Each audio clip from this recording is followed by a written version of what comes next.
afternoon. My name is Olivia Brooks, and I am the chair of the LVIS Tree Committee. I'm here today with my colleague, and I will introduce her in a moment, and she will introduce our keynote speaker. But before I do that, I would just like to give you a little information, and actually very important information. The LVIS, as you know, has been in existence since 1895. And for all these years, the Ladies in Village Improvement Society have been concerned about the beautification of the village of East Hampton. And one of the things that they have in their mission is trees. They are the ones that have diligently worked so hard to buy trees, plant trees, water trees, treat trees, and prune trees. And we have never been able to do any of that without the help of the village of East Hampton.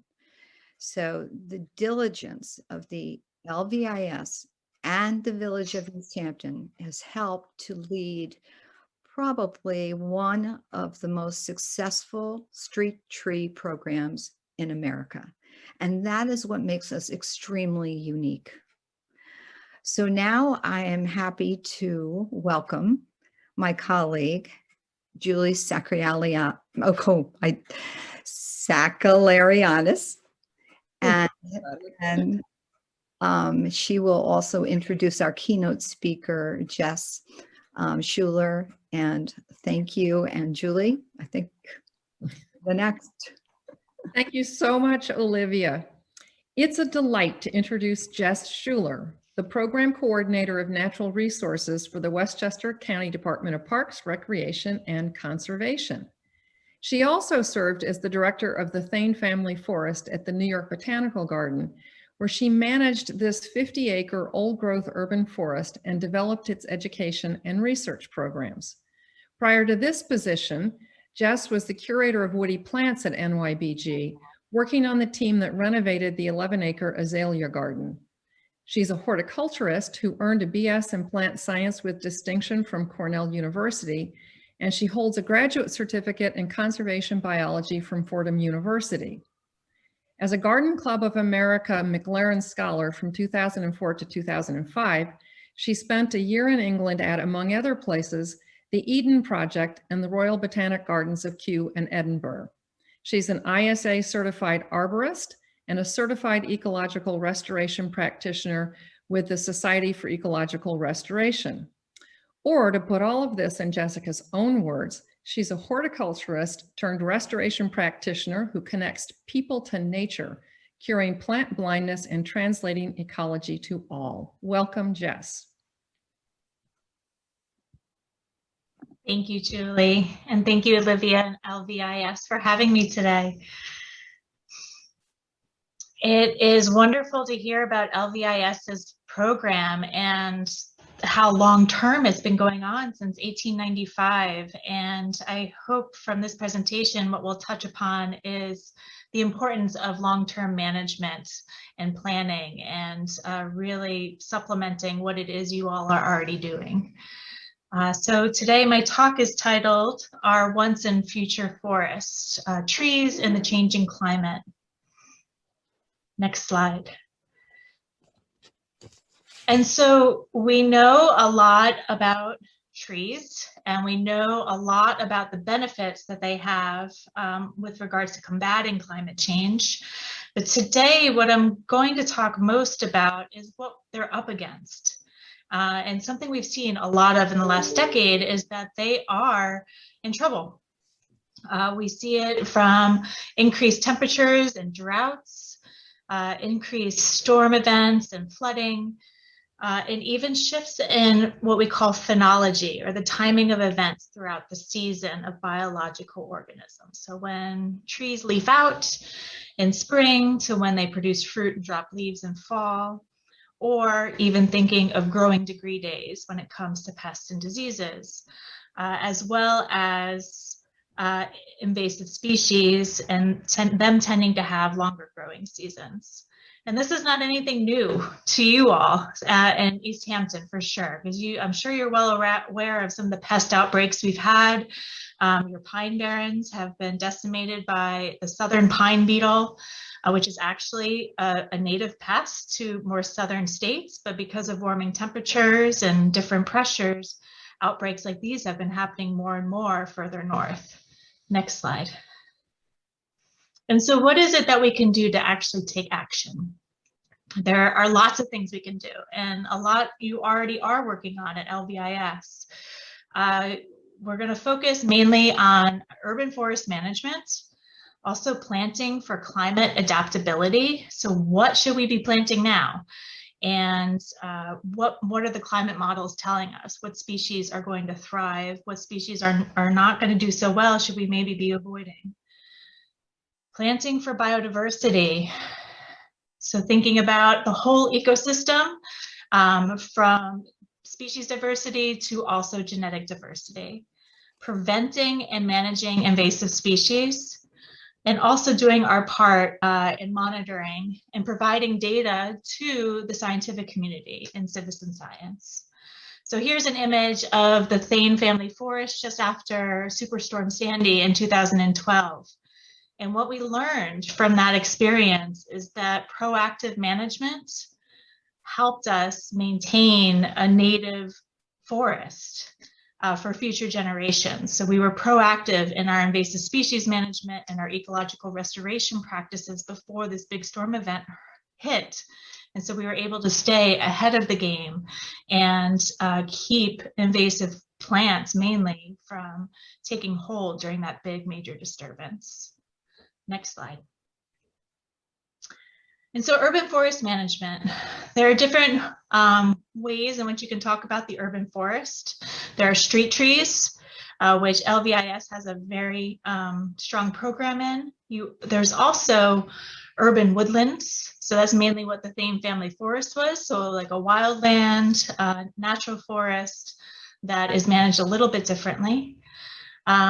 And the main things you want to focus on is the data, regardless if it's a street tree program or an urban woodlands. There are ways to sample and collect data of these areas. And so having that inventory is key. You know what you have, then you can draw up the priorities and move forward. You can plan and budget and be proactive. And so these are really key to successful tree management. And needing to plant. So as we're losing things, we need to plant more, and we need to plant smartly. One of the big initiatives that are happening here in Westchester County, where I currently work, is Planting Westchester, and it's a new program that we are trying to get local municipalities involved and also homeowners to do more planting and to provide them the information that they need to have successful programs in the future. Because we've lost a lot of tree canopy, whether it was from these big storms or pest outbreaks, and then also just older trees dying off from aging out, and then also the long-term stresses of severe droughts in the 2000s. So we had many droughts in the 2000s that are now impacting our older trees. And so when we're planting, we have to think about diversity. So I have a picture here of a monoculture of elm trees. And I hear that elm trees are especially important to LVIS in East Hampton. And this is exactly what most of the streets in North America looked like before the 1950s. But monocultures, or planting one species of tree throughout, can lead to great chances of threats or loss if a pest outbreak occurs. And so when Dutch elm disease moved in with from these little beetles that were vectoring the fungus, these trees died off pretty rapidly. And the ones that still remain, like the ones you have in East Hampton, are treated every year on rotation to stay that way. So it is actually recommended, and has been recommended, to plant no more than 10% of one species in one area, no more than 20% of one genus, and no more than 30% of one family. So this has been in recommendations since like the 1980s. And though it's there, it's very difficult for programs to prioritize this, but it's something we really need to take into consideration and more seriously as we're starting to get more and more pests and diseases that are coming in. Actually, a recent study that was just published by Yale University stated this exact fact, that even though it is mentioned as a priority, it's really hard to make it happen in practicality. And then proactive maintenance. So managing the urban forest, you along with this sort of tree inventory and management plan, you have to maintain your trees. So have an annual pruning program, and make sure when you plant new trees, you have a watering plan. And pruning them younger is easier than remediating anything as they get older. And you have wonderful resources out in Long Island. You have the Long Island Arborists Association. That's a wealth of knowledge of the state-of-the-art information in the field of arboriculture, as well as 2 Cornell Cooperative Extension offices, both Suffolk and Nassau County. They do have great programs in street and tree maintenance in general. Next slide.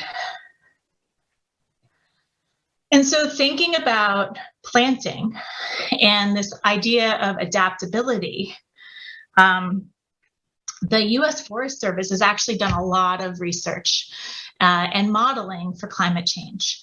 And so they have a climate change atlas on their website, and there's one that's actually just focused on trees. And so the list of trees that are here on this slide are from their urban area list for number 63217. So that is actually for New York, New Jersey, and Connecticut. So it's our tri-state area. So these are trees that they're recommending that we plant for climate adaptability based on their models. They think that these trees will be successful. So this is something to take into consideration and to reference as you are planning forward with your planting. This is something we're recommending also in Westchester County, the same list. Next slide.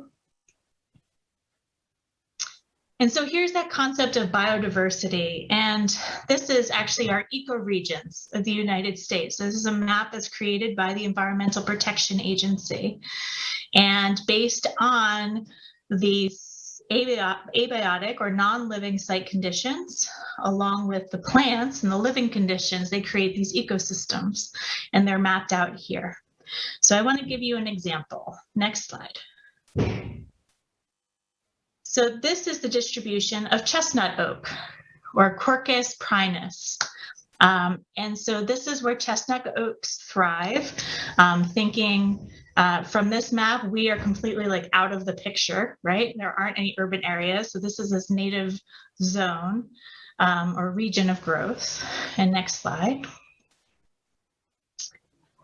And this is a map showing the iNaturalist observations of the hair-streaked butterfly that actually lives on oak trees, like the chestnut oak. And so that's the distribution based on yesterday, what the iNaturalist citizen science data show on map. And then, next slide, think about all the things that eat the hair streak. And so you have this web of life that is surrounding just this one species of trees.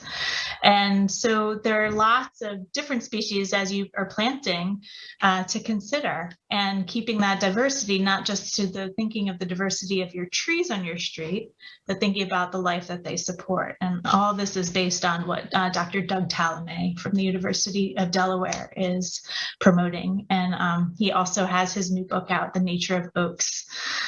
So next slide. And invasive species are huge, and they can be from invasive plants, many of which were introduced really unbeknownst to us by us through gardens. And now we know that some things can be a little bit more aggressive than others, and we've learned. And so working on preventing them is the best way of managing invasive species. And so in the Thane family forests, we saw this very clearly, that if you can get something before it becomes established, it's easier to manage and deal with. If you don't, you are committing to a long-term management program, especially in sort of urban woodlands. And that's what the New York Botanical Garden is doing today with the Thane Family Forest Program. They have several infestations that they're going to have to manage for a very long time, where eradication may not be possible. But when we have new pests like the spotted lanternfly that everyone needs to be aware of now, because it is greatly nipping at our heels or riding on our trucks, basically, that we have to stop this. And this is a scary one because it not only impacts our trees, its main host tree is tree of heaven, which is not such a bad thing because that is in itself an invasive tree. However, what they're finding is it's quickly jumping to red maples. And red maples are very significant into our ecosystems. And it is a big pest to apple trees and to grapes, of which are huge industries for Long Island as well as New York State.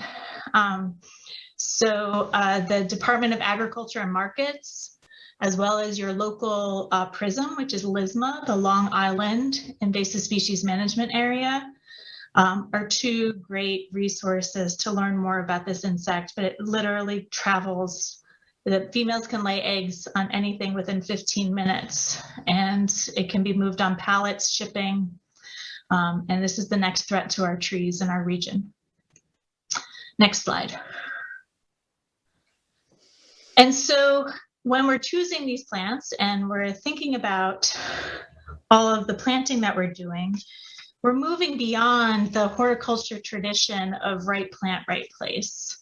Just thinking in more ecological terms. And so there's a whole field called ecological restoration, and where practitioners are taking information from the natural areas, from those ecosystems and ecoregions that currently exist, and implementing them into landscape plantings and designs. And you can extrapolate information from these plant communities and put them into horticulture practice.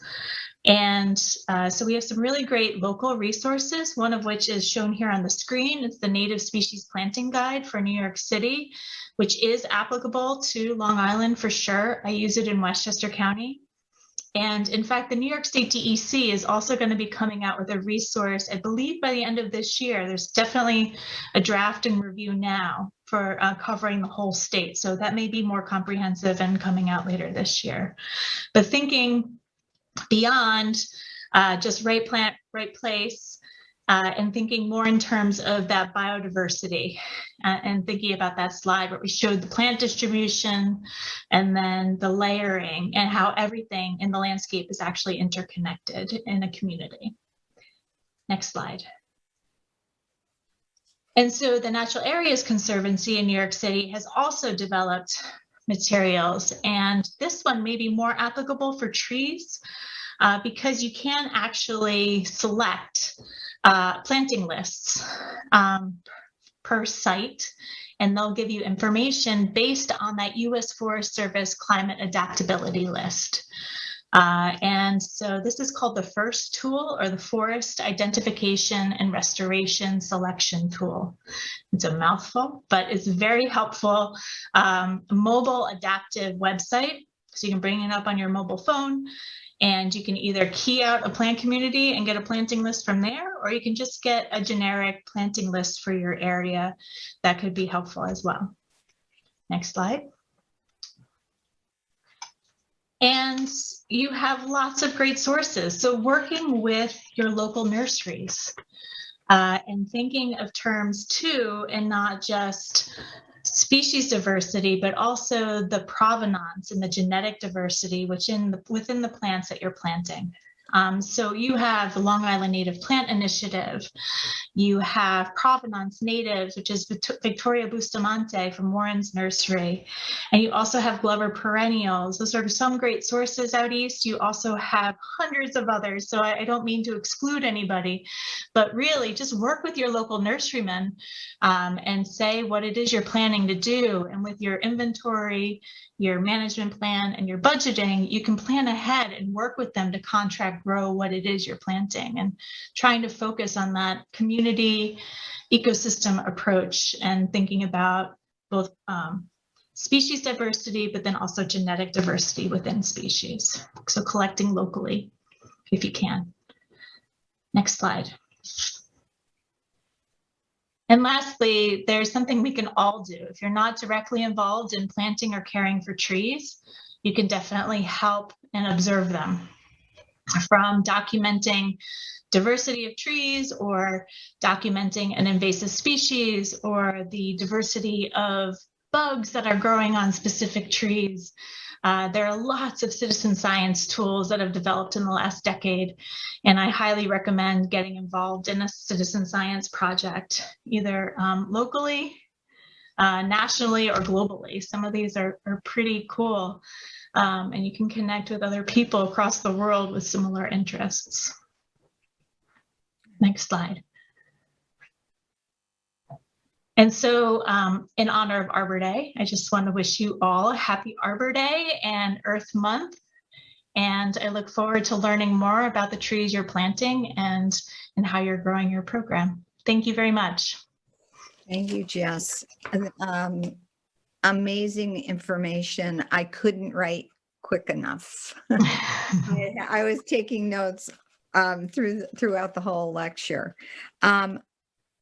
I have some questions, and I think some you actually answered, but one of them is that question about successive planting, that we do have some streets in East Hampton that do have monocultures. And since we have been this long-term organization, and some of these trees have been planted a long time ago, one street is totally silver maples, and I know those are susceptible to breaking apart. We prune them very carefully every few years. We also have a street of London planes that are exclusively them. But I wonder, for our next generations, you know, what do we do? How do we plan those streets? What's your suggestion as to what we do? And under this umbrella, you know, of thinking ecologically and through climate change. Yeah, it's a difficult one, I know for sure. So the New York Botanical Garden has been dealing with this for years. I know they started the conversation well before I was even there, for their majestic tulip triolet that was started planting in 1908 of these magnificent tulip trees. And so it's one where you have to balance that historical and aesthetic sense, and your sense of place and what defines your streets, and then also thinking about succession and moving forward. You know, I would recommend, if you want to keep those species, or you want to keep the look of a same species street, you know, maybe you consider succession planting over time, removing trees as they are phasing them out, as they're aging out, and seeing if you can contract grow trees from seed. And not any clones, so that you actually get some local genetics and some diversity in the species itself, versus just planting a solid monoculture, a cloned monoculture. And I think that is what NYBG is doing now with the tulip triolet. And it's difficult. It's really hard, and we are. And I think too, as we're going forward, add into your planning to phase in new plantings more regularly where you can, so that you can also think about the diversity of your urban forests, not just from the species or genetics, but also the age classes. And there's some great useful tools using geographic information systems or GIS and inventory data where you can actually pull out and look at the age of your urban forest from the data you have. So using those models and trying to prioritize where to plant. It's difficult, it's hard. But those would be my at least starting points. Okay, thank you. Thank you.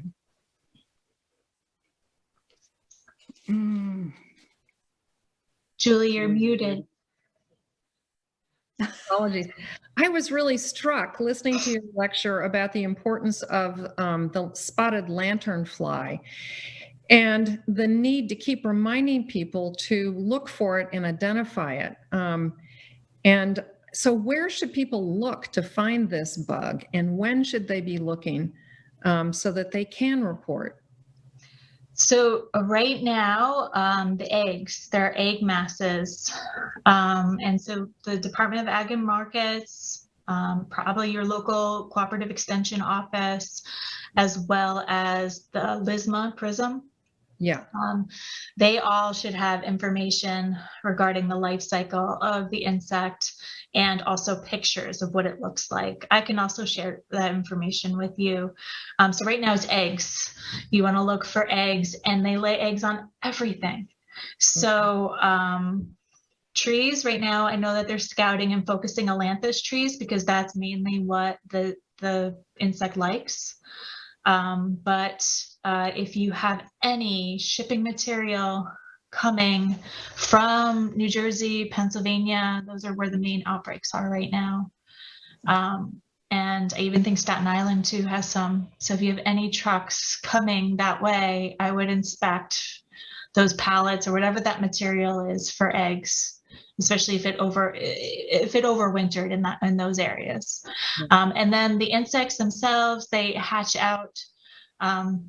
And then the adults, I don't think emerge. The flying adults that I had that picture of don't emerge until I think July or so. And then you look for those, and those can actually hitchhike on cars too. So sometimes I think the reportings, at least here in New York, that have come in that adults have been found, but not necessarily eggs in certain areas. And it could just be that they're hitchhiking and there aren't actual infestations yet. And if I'm a homeowner and I know that I have an ailanthus on my property, would it be a good time to finally cut that down and get rid of it? Yeah, it would be. Yeah, because the main concern is once they jump from the ailanthus, they then go into our native red maples, and red maples are in full bloom right now. So you can see them all over the place and how important they are in our ecosystems. Yeah. Thank you. Oh, wow. Julie, I mean, Jessica, I guess people, love to know. Well, I'd love to know what are the trees that you are most favorite to you? Which are ones that you would see best around here in East Hampton if people were choosing trees? Particularly, I look at street trees, but there are people watching today that have, a beautiful lawn, a beautiful garden, and might be looking for the right trees for their property. So, is there say 5 that you would recommend? This is always hard. And so for me, even before I knew about Doug Talamay and his research, I've always loved white oak trees. They're among my favorites. And there are lots of different species of oaks in that white oak group that are excellent as well. One species that I've really enjoyed getting to know more recently in some projects along the Long Island Sound are post oaks. So Quercus stellata. They're very slow growing. But I think they have potential because they grow in really difficult sites along the Long Island Sound. And this was one species, for example, that I spoke to Victoria Bustamante about, and I think she grows some, but they are slow, so they're not the best for nursery production per se. So those for sure. And then all the added pluses of all the cool diversity information that Doug Tallamy has come out with is fantastic. For other big trees, also, I love hickories, as shagbark hickory. It's really pretty, and the fall color is just nothing that really beats it in our landscape, I think. This bright, brilliant yellow. And tupelo or Nyssa sylvatica, that's another great one, and could be planted as a street tree as well. So those are all big ones. Smaller plants, I love dogwoods. Cornus florida is great and used to be the dominant mid-story flowering tree in our forests, but has declined because of a fungus. But they've come out with different series that are resistant to that anthracnose. And so I would encourage people planting those. There's a whole series called Appalachian series. There's Appalachian Spring. There's several cultivars in that series. And we planted a bunch of them in the azalea garden at NYBG. And another favorite that surprisingly I didn't know about in being here, and it's a native tree, it's called the American smoke bush, but I first learned about this tree at Kew Gardens in London. And it's beautiful small tree, brilliant fall color, and similar blooms to the other smoke bush that you can see in ornamental gardens, but it's a bigger tree than that. It's a single stem. So. And it's a good one for around here. Yeah, it is. Okay. Yeah. Thank you. I just want to add that I planted a white oak recently, and I bought it from Victoria Bustamante because it's really not available in the trade, and she grows them from locally collected seeds. So you have to be very, very patient. Mm-hmm. You do. It's a long-term planning. Yeah. Yeah. Another question that we got, Jess, was how do you know that your tree is in trouble, that it's dying or it has a limb that's about to fall down and crush your house or whatever? So how do you as a homeowner, and Olivia probably knows a lot about this because you're so careful about East Hampton's trees, but what would you recommend if you've got an old tree and you're concerned? I would start by hiring a certified arborist. And if you can, there's a subgroup of certified arborists that are just consulting arborists. And so they have the most experience and the expertise to really take into consideration your special scenario, because every scenario is different. Every tree is different. And exactly what you do in East Hampton with the street trees is maintain that inventory, maintain your management, and keeping track of what's getting treated or pruned or cared for when. Those are similar programs that you can model in your home landscape, and consulting arborists can help with all of that. What's the difference between a consulting arborist and the arborist at a tree company? So a consulting arborist will come in and they just have at least the ones that I have dealt with, often don't have like a company of pruners or equipment behind them.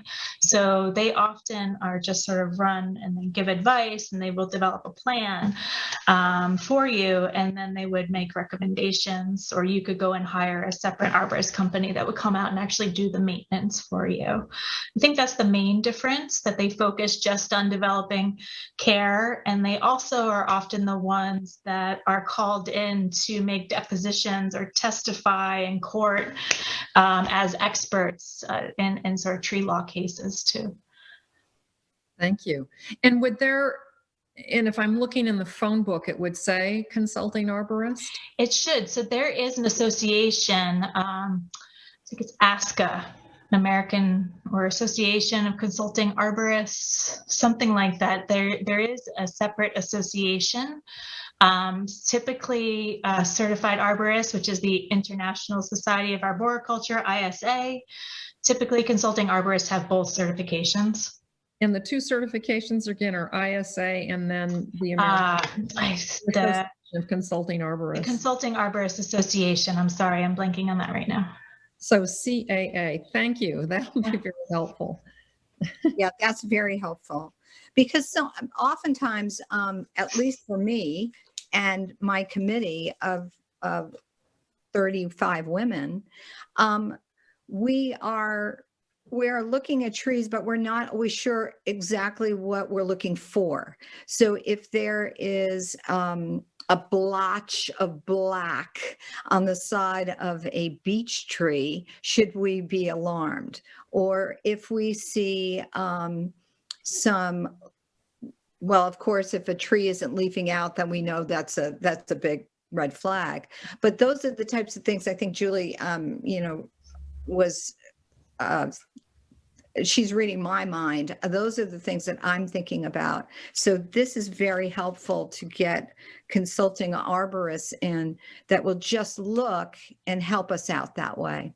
Yeah, and they have, and then you can also use Cornell Cooperative Extension as well, especially for diagnosing pests and diseases. They also have the expertise of helping you deal with abiotic factors that may be impacting the tree. And whether it's the cooperative extension offices in Suffolk that help you, or they also have access to the diagnostic lab up in Ithaca too. Okay. That can help. Yeah, we've had great luck with Margie Dowtree at Riverhead Cornell Cooperative. And she's a wonderful diagnostic person. So yeah, we're very lucky we have her as well. Yeah, absolutely. Excellent resource. And homeowners can use the Cornell Cooperative Extension as well. So I think that's one thing people forget about, that it's essentially a free resource, more or less. More or less, yeah. Yeah, for anybody who calls to consult them. So they're really, everybody should make friends with the people at the Cornell Cooperative Extension. Yeah, yeah, and everything from soil samples to leaves with bad symptoms on it, anything, or just general questions. Yeah, they're incredible. Yeah. Great. Anything else? Any other questions that, Julie, do you have anything else? I think I'm done. This has been so helpful to know the distinctions about consulting arborists versus the others, and just the importance of a management plan. I know Olivia does that, but I hadn't totally thought about how homeowners need to do that too. Yeah, they do. And any consulting arborist too will sort of tell you that being proactive about these things are good. Heaven forbid, that risk does happen and there is an accident with a tree. Having those records to back it up is really important. Oh, I hadn't even thought of that, Olivia. There you go. Yeah, tree law. Well, and I think, Olivia, you and I should get together on the spotted lanternfly and figure out how to communicate to our two organizations and, even through the local press about this. I agree. That was very scary to hear about. I had heard and read a little bit about this, but Jessica, you really were much more detailed, and especially how it's invaded in so many ways and how it can be carried here. So I would love to know more about that. That would be exceptional. So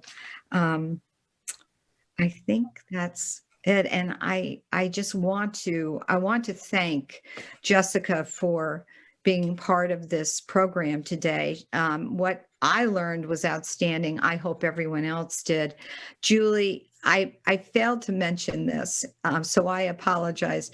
Julie is the president of the East Hampton Garden Club. She has held many titles. She is a lover of flowers, of gardens and trees, and I was so honored to work with you. This was a lot of fun, and I see a great future ahead of this. And I also think, Jess, we're going to be seeing you again.